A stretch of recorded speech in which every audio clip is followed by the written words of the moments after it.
هجاية سلطان محمد نور الله قاصد اسم هجاية سلطان محمد نور الله يشوي سوم سنات ذكرون السقراط يشوي سوم سنات ذكرون السقراط وسرسلة شعبان سلطان محمد نور الله وسرسلة شعبان سلطان محمد نور الله قال المولاي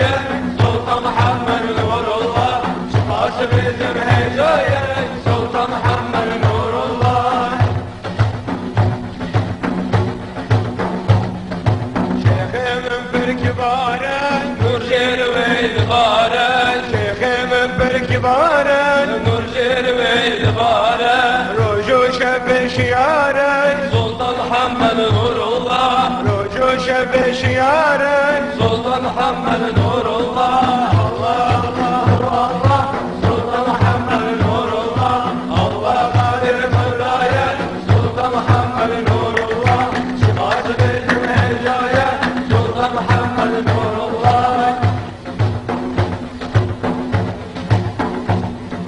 خليفة شيخ سيدايا ناوي بربهايا خليفة شيخ سيدايا ناوي بربهايا لجيهان دقدايا سلطان محمد نور الله لجيهان دقدايا سلطان محمد نور الله الله الله الله سلطان محمد نور الله الله قادر مولاي سلطان محمد نور الله قاسم اسم هجاية سلطان محمد نور الله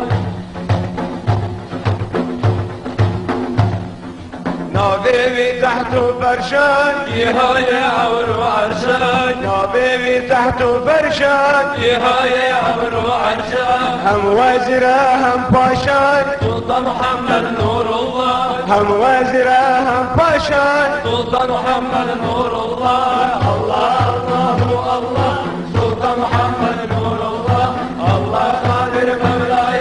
سلطان محمد نور الله قاسم اسم هجاية سلطان محمد نور الله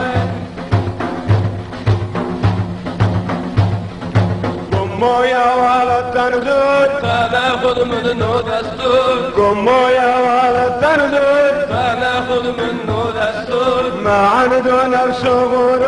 سلطان محمد نور الله ما عنده نفس غرور